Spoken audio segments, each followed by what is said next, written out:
Namaste, everyone, and welcome. So we're doing our Wednesday morning, well, at least here in California, it's morning, Anchor the Light meditation. So before we do our meditation, let's just have a short talk. I know a lot of you are new, and we always do this every time I come back from a UPW or one of Tony's major events. We always have an inflow of several thousand people that are joining us in meditation. And a lot of you have been joining us since last March. You know what it's like. Every time there's an event, boom, there's more energy. Let me just describe it a little bit. First of all, the ones who are just joining us, welcome. And we started this last year in March, when COVID hit and we were quarantined and all that stuff going on last year. And we thought we're going to just do a 3-week meditation to, clear ourselves, be an instrument to bless the earth, etc., etc. Well, guess what? That was a year ago, and we're still doing it, and I'm very, very grateful because a lot of you have supported it. And, if you read through the comments, a lot of people say that their lives have been changed. Well, guess what? Unless something changes, we'll keep doing it because a lot of you notice that you're stronger, you have more clarity, and I'm very, very honored to serve you, that we can keep doing this. And some of you are lazy asses in your meditation, but somehow you got yourself out of your lazy mode and start doing it. And, the feedback has been great. So we just want to go back to the basics because oftentimes people have this misconception that meditation is just quieting your mind and emptying your mind and all that stuff, right? A lot of you have attended classes, meditation. Well, my goal, just like what my teacher has taught me, and I see that with Tony Robbins also, is to take information that is huge and make it a compressed learning and make it practical. Some people think, I have to meditate for 20 years in the mountains, in the Himalayas, so that I can be more effective in my everyday life, blah, blah, blah, etc., etc. That's nice and great, but patience is not a virtue I've learned yet. I want something to work, something I can apply immediately. As in, I walk out of an event, I can use it right away. Theory is great, but if it's not useful, toss it away. At least that's my concept. You don't like that? Well, go another channel. And some of you are saying, yeah, but how come you're so harsh? Meditation is supposed to be filled with peace and all that stuff. Look, let's get to the point, shall we? If you notice, one of the main slides that I use in UPW is seekers or spiritual seekers are achievers. People have this misconception that just because you're a spiritual person, you sit on your ass and just chant all day long, smoke weed and bliss out and don't get anything done. That's not the case. I remember my teacher, Grandmaster Chakra, for some of you who knew, look up Pranic Healing Arhatic Yoga on the web, and whatever planet, whatever country you're from, there's always a center, okay?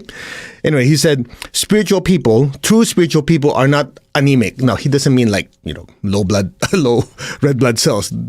He meant true spiritual people are powerful people. In ancient times, a lot of these great spiritual teachers, they have disciples that learn art, music, meditation, and warfare, okay? And then from there, the teachers throw them out and go compete, and they compete to become government leaders. They compete to become, magistrates and so on and so on. Because in order to get things done, you have to have that spiritual connection. You have to have big chakras, big aura, and be super influential. Make sense? And so I want to paint that picture to all of you that to be spiritual doesn't mean you're a weakling. And when people say, hey, how come you're posting stuff that you're working out? Because a lot of people, they meditate and they sit on their ass and do nothing. And the syntax is so important. The proper order is so important. You do your exercises first to prepare the body. Because oftentimes, the spiritual energy is pouring down, but it gets stuck, it bottlenecks. And guess what the limitation is? The physical vehicle. Okay? So when you're meditating, some of you meditate and you start having this ache and that ache. Or during meditation, you feel like you're throwing up. You feel like when you're meditating, you're falling asleep. All those are symptoms that your body is overwhelmed. You know why overwhelmed? Like overdose. Yeah, but I thought, man, when I fall asleep, it's because I'm going to the inner world. That's partially true. The other part is your body checks out because you cannot handle the energy. Make sense? So some of you, when you're meditating, you jerk. Oh, look, you guys, jerking is not a sign of spirituality. Write it down. Some people say, yeah, man, I move like this, so therefore the Kundalini is awakened. No, that means the spiritual energy is trying to go through a lot of stupid blockages. Okay? You get my point? It's going like that.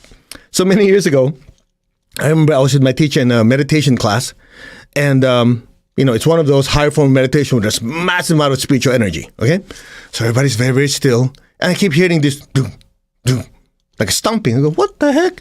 So my teacher's sitting in the front teaching, and what the heck is that noise? I walk up to the front, and I saw a guy. He's blissing out of his mind, and his foot is moving like this, like tapping. I go, excuse me, hey, you're bothering people. He said, no, that's what happens when I'm in deep meditation. My leg moves. I go, whatever happened to stillness? What do you think you're doing? I didn't say that, but that's what's in my mind. I go, I know exactly what it was. So in pranic healing, we do a technique called sweeping, cleansing, removing blockages. Okay? So all I did was sweep using my hand, clean from his hip area down his leg. Just remove the blockage, the energy blockages. Within 2 minutes, 3 minutes the most, it starts slowing down until by the time I'm done, it stopped. You see, what happens is the rest of his energy channels were clear, except for the blockage by the groin area. So as the spiritual energy comes down, it gets stuck. So it gets stuck there. Guess what? In trying to go through, the body reacts by what? Jerking in order to hopefully get it through. Make sense? You don't need to be a genius. You don't need to study 1,000 years of spiritual practice to understand. Hello, block pipe, water going through, not going through, buddy. So we just cleared it up, and guess what? It flowed and had inner peace. Now, to prevent or minimize that from happening, when you do physical exercises before, stretching, yoga, you don't have to do what I do. I'm just crazy that I want to force this body to work beyond what it can. That's always my philosophy. Push beyond what the body can do. Because otherwise, if you give it a chance to be lazy, the body will be lazy, right? So, but you don't have to do it that way. But just move. So as you do the movements, you exercise, here's what happens. Okay, let's make this experiential. All right, rub your hands together. Okay, go like this. All right, ready? All right, put one hand this way, put the other hand this way. Come on, let's make this experiential. Don't just sit there and watch. All right, here's what I want you to do. Take the bottom hand and follow me. Come on, just move. Don't just sit there and watch. Okay, you're exercising it, right? And already notice that you get a feel sensation in the top hand, like almost like a, yeah? You know why? Every time, okay, let me make it simple for you. The secret is as simple as this. You can watch anybody doing yoga, qigong, tai chi, whatever practice they're doing. Just by watching the movement of the body, you can know exactly what energy centers they're working on. Most of them have no clue. Because why? Most people just, I do this, I do this. Why do you do it? I don't know. That's what my coach taught me. But it's as simple as this. The principle is, as they say, as above, so below, right? Hermes, I don't say it again. The super advanced spiritual teacher from Egypt. Okay, anyway. When you say as above, so below, that has many, many meanings. It could mean high frequency manifests lower frequency. Inner world is it's higher. Physical world is lower. Okay? When you say above and below, much context. But here's the bottom line. Your physical body is interpenetrated by your energy body. When I say interpenetrated, it's just like if you throw a sponge into a bucket of water, at some point the water is both inside and outside. Got it? So, here's what happens. The energy body consists of your energy centers, your energy channels that connect them, and the aura. Put it simply, you have a physical body, you have physical organs, you have pipelines that move blood, move lymph, move this and move that. Yeah? So you have an energy body, you have energy organs. Those energy organs are your energy centers or chakras. And you have more than 7. So if you're stuck with a 7, throw it out the window. 7 is good when you're starting. But as you progress, you will realize you have hundreds of them. Okay? Now, so here's what happens. Anytime you move the physical body a certain way, if there's an energy center in that area, in this case your hand, as you repeatedly, is that right English? Repetitively? Whatever.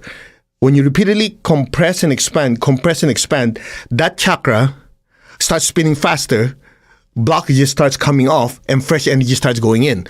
That movement of energy is what you're feeling on the upper hand. Make sense? Now, imagine if you can make that happen all over your body. So what happens? The blockages are gently removed, right? and replaced with fresh energy. So when it's time for you to meditate, those blockages that would stop you from meditating and shaking now goes away. Ta-da! Doesn't take a genius. Right?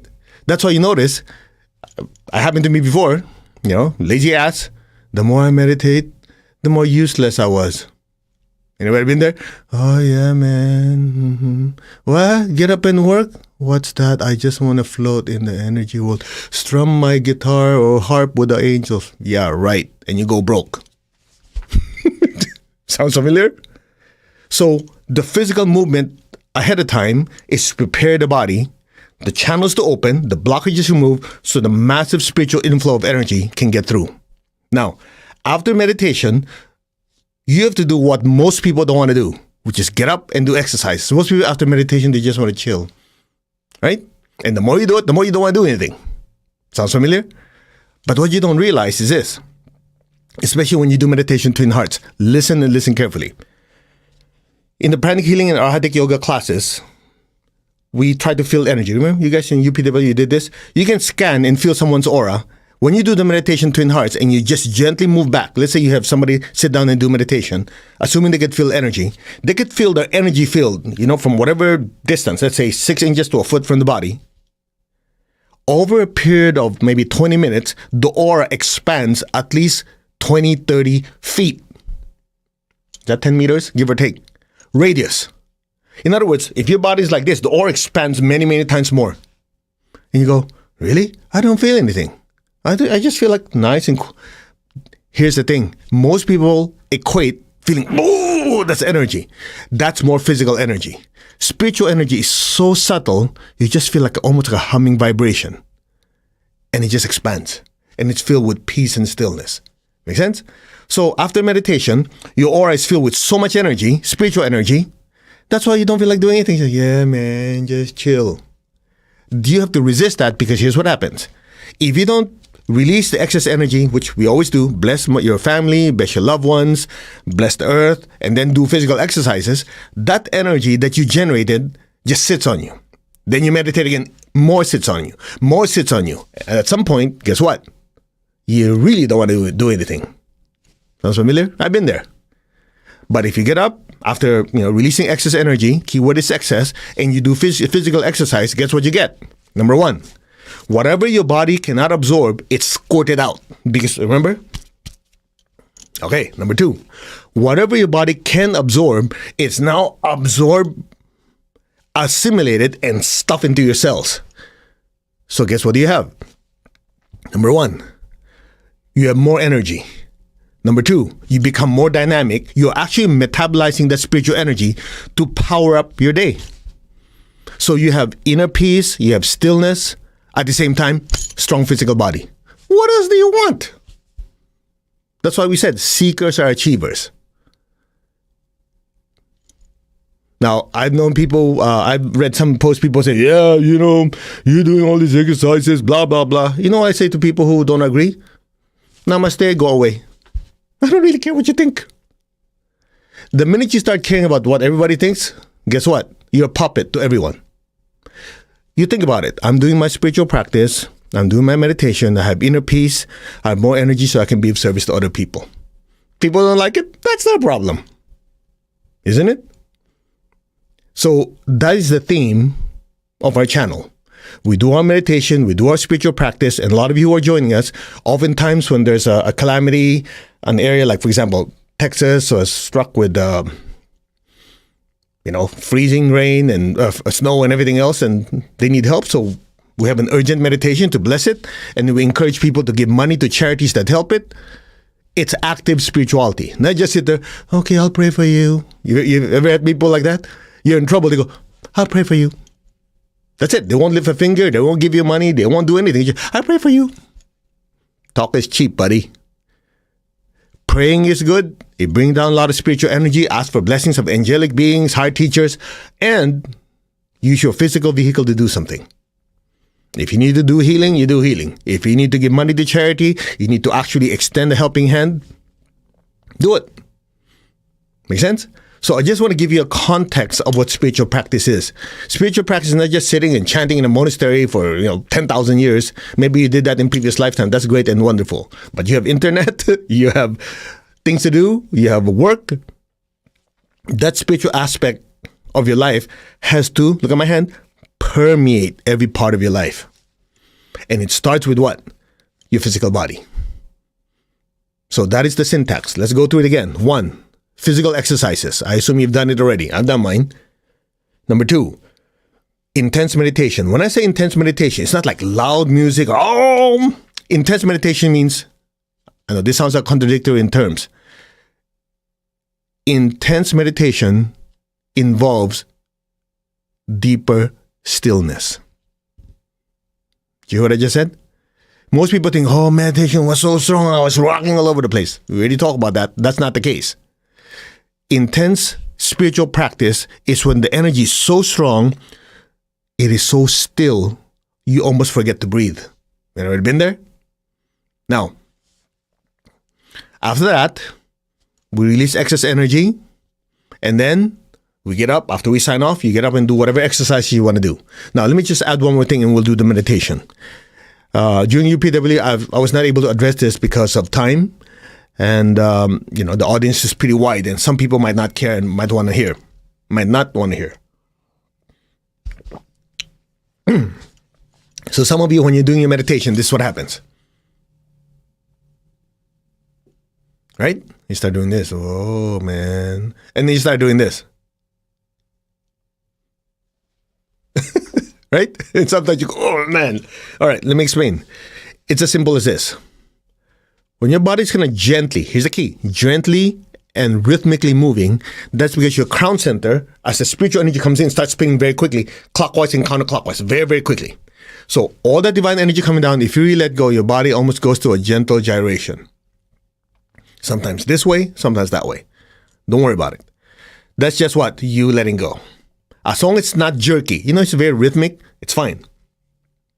Now, the reason you start doing this, there are many reasons for it. I can just cover so much because I know a lot of you know, I don't want to overwhelm you. You have a crown chakra, like a cup on top of your head that opens up like this. Right here, it's called the forehead center. This is the ajna, A-G-N-A. I know, most people call this the third eye. That's mistakenly called the third eye. The real third eye is actually up here, which is not part of the 7 chakras. See what I mean? So this forehead center is directly below the crown. Behind your head, behind this, it's called the backhead chakra. You notice we're not using complicated Sanskrit terms, right? Backhead. The back of your head. There's a minor energy center here. So if you look at the location, this is higher than this one. When the massive amount of waterfall of divine energy comes down, when the crown is so full, it moves the energy to the next center. Well, guess what? This one comes before this one. So when this one gets stimulated, massive amount of spiritual energy hits it, and then this one, so it kind of tilts your head back. That's why when you're meditating, you start doing this. Make sense? Now, so when that happens, you just practice stillness and let the energy flow. Now, if it bothers you, what happens is when the energy starts to tilt your head, all you have to do is gently compensate, keep your tongue the roof of your mouth, be still. At some point, the pushing stops. Clear? Now, another thing. When your body's doing all this, that's good and nice, especially for some of us who are very mental. You overthink everything. So when you're finally letting go, yeah, man, that was cool. Okay, that's good and nice. However, in the long run, not immediately, because I know some of you are new, and this is a lot of information very quickly. Many years ago, we're in a class with my teacher. We're doing intense meditation. And everybody's blissing out of their mind. Me, the engineer guy, start overthinking everything. It's like, oh, yeah. Be still, but my mind's jumping all over the place. Okay, let go. Let go what? Sounds familiar? So at some point, I finally let go. Yeah, it's like, man, this is good. And suddenly, I felt a hand. Okay, because my teacher's walking around. He actually put my hand on my shoulder. He says, stop moving. I go, oh, man. Then afterwards, he talked to me. He said, no, look, it's something like this. Even that movement at some point will prevent you from having stillness. So let me put it in plain English. At first, when you're moving rhythmically, that's good because your crown's being stimulated, right? especially for some of us who have difficulty quieting our minds. When you're able to do this, that means your mind's quieting down and you're just allowing the energy to move yourself. Now, at some point, listen carefully. As you keep doing your practice, you gently, the key word is gently slow down the movement to the extent that your body is not moving. Because at some point, even the slightest movement becomes a hindrance to inner stillness. Get the idea? So, let's paint the picture here. Your objective is to have inner stillness initially. Stillness is not the end result. There's more, but since most of you are new, I'm just introducing to you. So you cannot experience stillness as long as your body is jerking around. Make sense? So after the meditation, you release the excess energy, you bless the earth and so on, and then you do physical exercises. Make sense? Now, one more thing. This is like meditation 101 for a lot of you. The ones who already heard this, well, I hope you're practicing. The tongue. The tongue is very, very important to be connected to your palate. You have an energy channel from the bottom of your mouth to your pelvic floor, from the top of your mouth going up your head to the same place. Okay? You talk to any acupuncturist, they have a certain name, conception channel, something channel. You go, you're a Chinese dude, you should know this. Yeah, I should, but I just call it front channel, back channel. Make it simple. All right. The only place it's not connected is your mouth. You know why? Because you have to eat and you have to talk. The interesting part is this. Just imagine it's a circuit. So when the tongue is not connected, it's like the switch is off. When you connect your tongue to the palate, it connects, the current flows. Make sense? I think governor channel, conception channel. There you go. I just don't know which one's what, but who cares? Front, back. Can screw that one up. All right. So when you're meditating, when you put your tongue in your palate, it allows the energy to flow. It prevents energy stagnation because it's constantly flowing. Plus, as you learn when you come to the pranic healing courses, by putting your tongue in your palate, it opens up the spiritual pipeline. That's called the spiritual cord. The energy goes through your body, and from your pelvic floor, it shoots down to the earth. That's called your earth cord or your earth connection. So when you put your tongue on your palate, since the current is flowing, this pipeline gets bigger on top, the channel inside your body gets bigger, the channel going down to the earth gets bigger. So now the energy is flowing. Not bad, huh? For putting your tongue on your palate? Doesn't cost anything. Clear? That's why you notice when you're meditating, when you're experiencing stillness, if you were to disconnect your tongue, you lose the energy. Well, not lose the energy, you lose the intensity of the energy. Clear? That's that. So in less than 20 minutes, we jam everything in. I hope you got the syntax or the order. Anyway, as we go through the meditations, I'll cover as much as I can. The whole idea here is this. As you do more meditation and spiritual practice, you should start seeing changes in your material and emotional life or everyday life. You start noticing calmness. You start noticing that, hey, I'm not so reactive with people who are very negative. Or you start noticing I have more clarity. All those are byproducts of your spiritual practice. So look at it this way. The spiritual practice is not the objective. It's a means to an end. Clear? And then the power of rituals. What is the meaning of power of rituals? Tony says, repetition is a matter of skill. You don't just do your meditation when you feel like it. In fact, if you do everything in your life just when you feel like it, good luck, buddy. Sometimes you're up, sometimes you're down. Because it is the nature of emotions until it is trained to always going up and down, up and down. That's why some people's life is exactly that, up and down. Sometimes it's great, sometimes it's down the toilet. In order to have consistency, there has to be rituals. Rituals, or everyday people call it a routine. Get something that works and do it over and over and over and over again. That's it. Okay? So as we go through this, we gave you the overall idea of what we do, and we try to do this in such a way that it appeals to as many people as possible, whatever your lifestyle is, because our goal is to get as many people as possible to do their meditation and get on the spiritual path. Because that's the only way to truly be able to be in control of your life. Without the spiritual component, good luck. Look at it this way. A lot of people only pray or meditate when they're in trouble. You know why? Because at that time, they realize everything they're putting their certainty into, their money, their position, and whatever, they know in a blink of an eye, it could disappear. Everything that you can touch is temporary. Do you realize that? Everything you can touch, everything you own, everything could disappear in the blink of an eye. The things you cannot touch, I'll just kind of generalize, your spiritual nature, your inner peace, stillness, that you get to keep permanently. And yet, we spend 90-something% of our attention and time on things that will disappear. And we'll give a little bit of time to meditation, to God, to spiritual practice, when we have some time.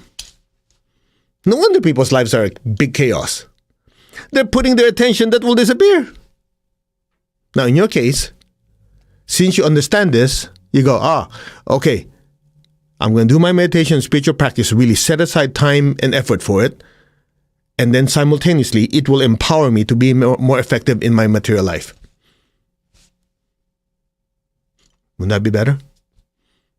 Or you want to do your spiritual practice when all hell's breaking loose. By then, it's very difficult to get into that emotional, mental state to be still because you're panicking.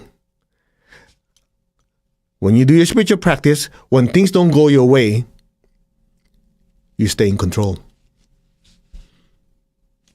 That's that. Shall we meditate?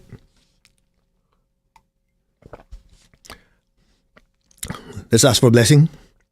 To the Divine Supreme God, Divine Father, Divine Mother, to all the spiritual elders, holy masters, saints of all traditions, archangels, holy angels, and spiritual helpers. Personally, to my teacher, Master Chokok Sui Mahaguji Meiling, thank you for divine light, love, guidance, help, healing, and protection. Thank you for blessing us with a loving heart, an intelligent mind, and a powerful will that we may be of service to others. We thank you in full faith, and so it is. Take your left hand, tap your heart center, take your right hand, tap your crown. We'll do a short meditation between hearts, and then we'll crank up the energy. Raise your hand like this. Be aware of your heart. Smile. And from your heart, imagine beautiful pink light flowing through your hands. All right? And blessing the earth in front of you. Just imagine a little globe in front of you. And just say, our hearts are one. Our souls are one. Our spirits are one. Now be aware of your heart in your hands. Flood the earth with beautiful pink light. Lord, make me an instrument of your peace. Wherever there's hatred anywhere, let me sow unconditional love within me, outside of me, in my family, my friends, my city, state, country, the entire earth. Wherever there's any hatred, let me sow a tremendous amount of love. Where there's injury, let me sow pardon and forgiveness. Where there's doubt, let me sow faith. Where there's despair, let me sow hope. To all who are suffering in any way, may you be blessed with hope and faith and a better life. So be it. Just visualize people you know, could be family, friends, loved ones, anyone you know who are going through challenging times. Bless them with hope and faith.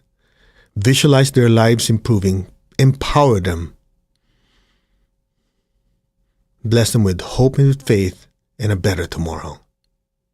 So be it. Just keep your tongue on your palate. Where there's darkness, let me sow light. In spirituality, darkness is the absence of spiritual light. Bless them with spiritual light. Realization that they are a spiritual being having an earthly experience. Lessons to learn. And keep moving on. And where there's sadness, let me sow joy. Be aware of your heart and your hands. May every person, every being on earth be blessed with peace, with love, with the spirit of forgiveness, with hope and with faith, with light and lots of joy. So be it. Just be aware of your heart. Just flood the earth with so much love. Unconditional love. No expectations. Just allow ourselves to be massive channels of peace and love to every person, every being on earth. Now.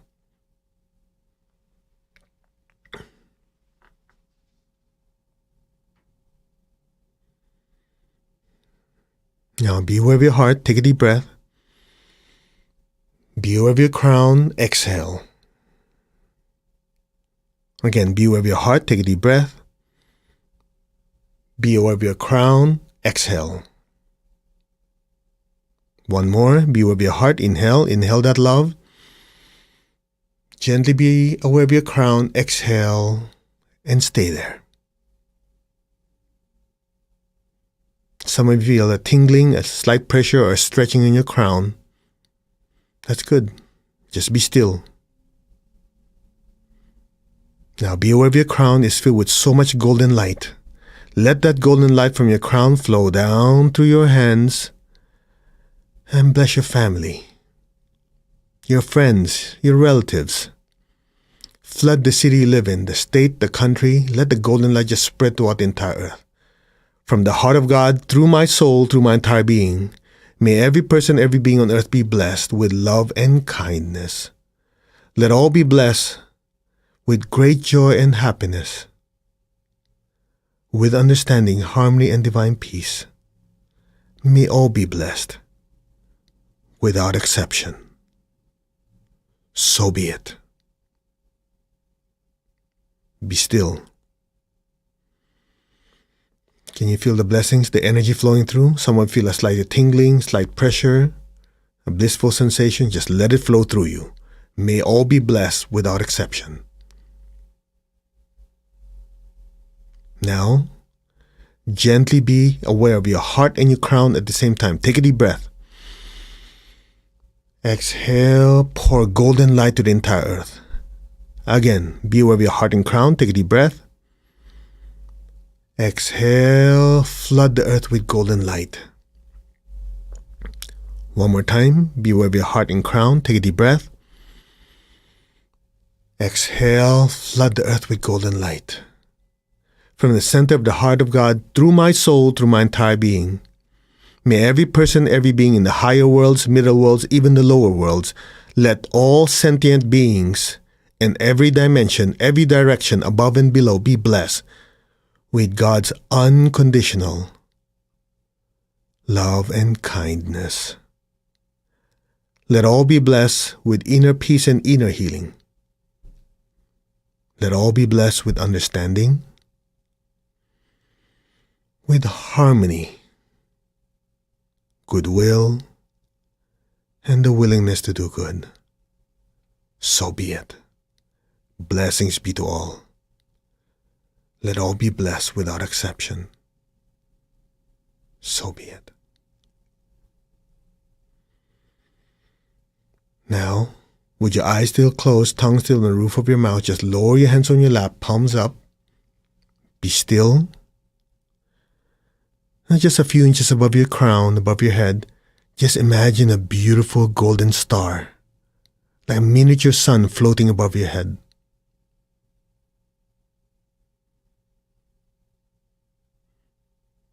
Just look at it.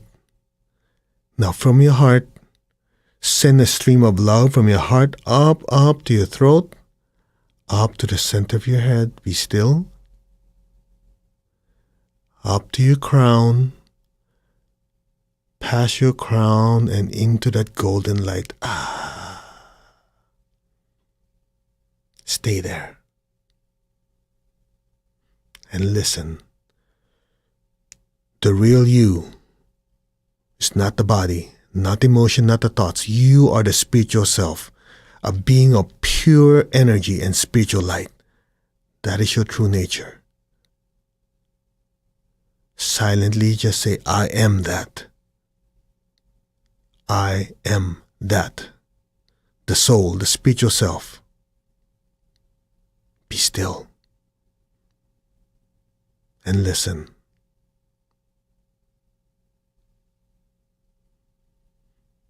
Om.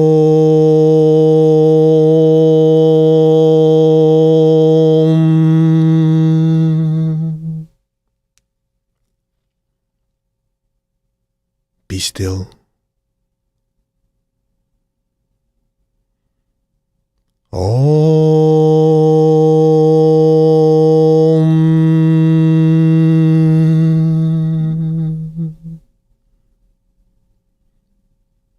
Allow your awareness to naturally just drift deeper and deeper into that golden light. Any sound, any noise you hear, will just allow you to gently float and drift deeper and deeper into that light. Now.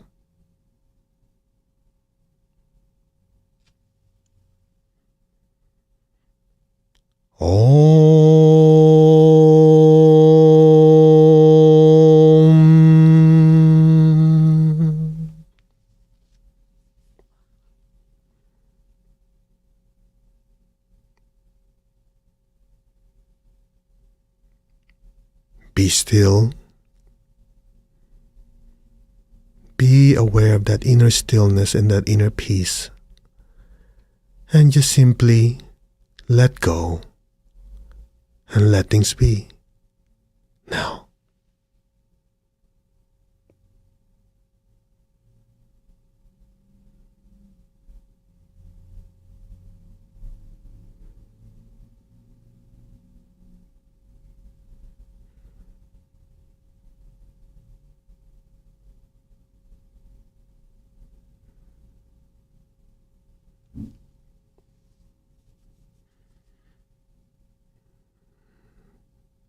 Just be still.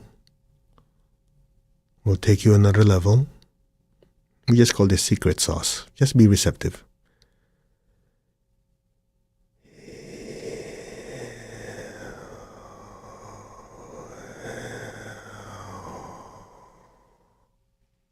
Let go. Now.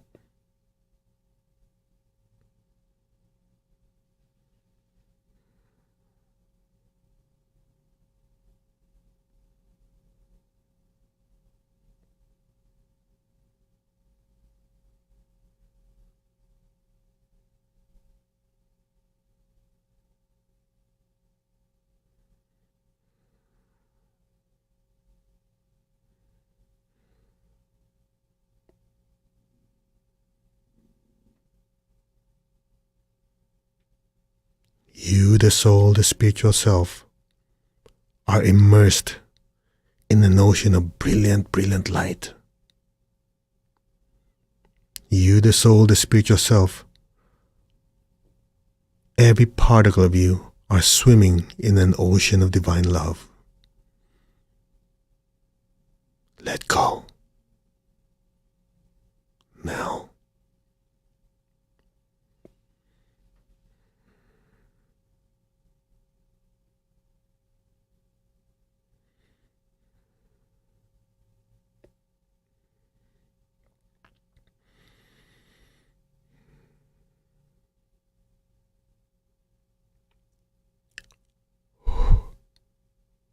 Let go.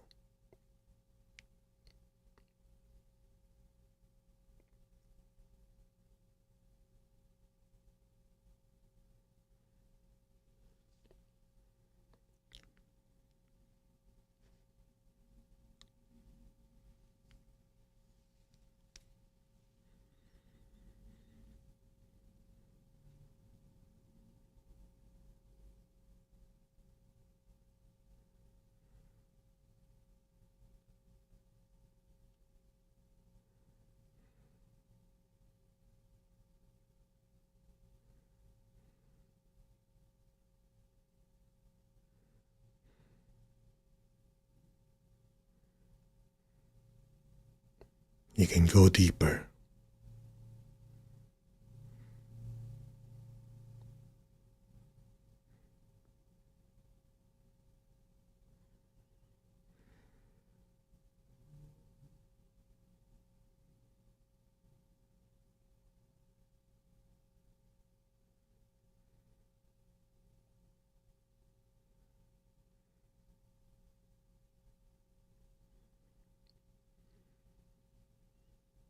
Gently, very, very slowly,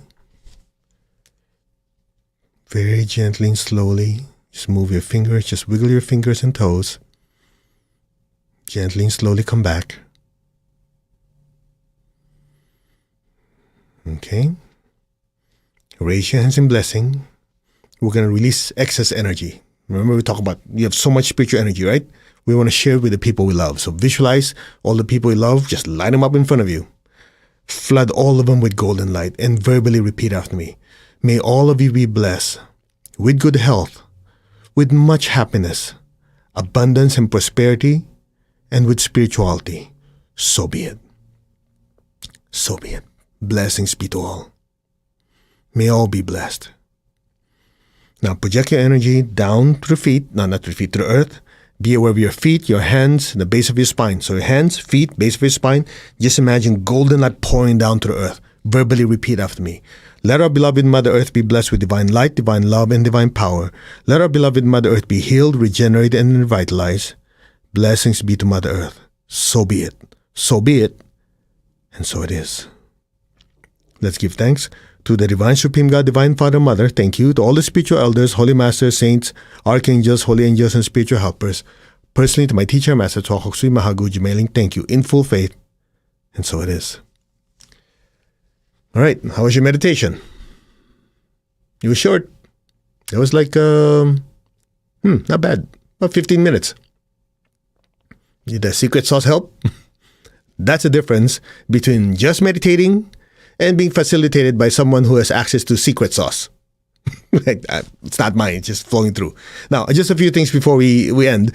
Number one, the last part of blessing is very, very important. Now, you notice we have our hands aimed down, feet, base of the spine, that grounds you. Remember, you have a spiritual pipeline, you have an earth pipeline. The spiritual cord determines your spiritual connection, inner peace, intuition, so on and so on. The pipeline from the base of your spine down into the earth is your earth cord, like energy cord. That determines how practical you are, how much money you make. You see, I've heard other traditions say, oh, no, don't do that because you lose energy. Hello, your aura does not stop in your butt. Some people are afraid to lose energy, right? And yet you go, yeah, but in your case, you're actually projecting it down. Exactly, because you have an earth cord. If you truly understand your energy anatomy, you realize you have a big pipeline on top, big pipeline below. And what you want to do is keep these two aligned. If the top one is big, the earth one is small, you're very loving, very spiritual, and dead broke. If the top one is small, the one below is big, you make a lot of money, you're very practical, you're very pragmatic, but no inner peace, and you will cheat and kill probably just to make money. That's why we want balance. Big on top, big below. So meditation enlarges that pipeline. After the meditation, you bless the earth. Clear? So I hope that gives you like the basics of spiritual practice. We always do this every time I come back from a UPW because we have a lot of thousands of new people joining us. I want to make sure that they have that process down. Okay? What else? Just to put it in your calendar, if you're really serious about your meditation. The next 3 full moons are the most powerful full moons meditations of the year. As in literally, the one coming up in whatever that is. It's called the full moon of Gemini, full moon of Taurus, and full moon of, Aries, or Aries, Taurus, and Gemini. This one coming up is for preparation. The one next month is the highlight. That's the most powerful full moon of the year. Okay, that's probably, if you're going to miss anything, miss everything else, but don't miss these 3. Next month is called Wesak Festival. It commemorates the birth, death, and enlightenment of the Buddha. You don't have to be Buddhist to experience that massive spiritual energy. Okay? And then the one after is the release or the sharing of that energy to the world. So what we're going to do, we're going to have these, anyway, we'll post this, you hear about it. Join us for the meditation in these 3. More energy coming through means you have more energy to bless your family, your projects, your loved ones, and to connect even more. Got it? I think that's pretty much it. If you have any information, if you have any questions, go to mastercode.org. That's why we have it here. In mastercode.org, we have the prosperity workshop, the free prosperity one that you can join. And then from there, if you want to go deeper, you can. And here's a schedule of all our classes. All right. We will see you tonight at 7 hours and 15 minutes from now for the second Anchor the Light meditation. And what topic are we going to cover tonight? The secret of deeper spiritual practice and meditation. The F word. Yeah, but not the F word that most of you know. But the F word is the secret for inner peace. I'll tell you. The F word is forgiveness, not the other F word. Okay, you guys have dirty minds. Okay, we'll talk about it tonight. Forgiveness towards self, forgiveness towards others. You know, you have people that have been meditating for 20, 30 years. They're not getting anywhere. You know why? Because they're resentful. They're using the other F word. They should use the F word called forgiveness, not the other FU meditate FU word. We say FU as in forgive you. Okay? Just namaste. We will see you later.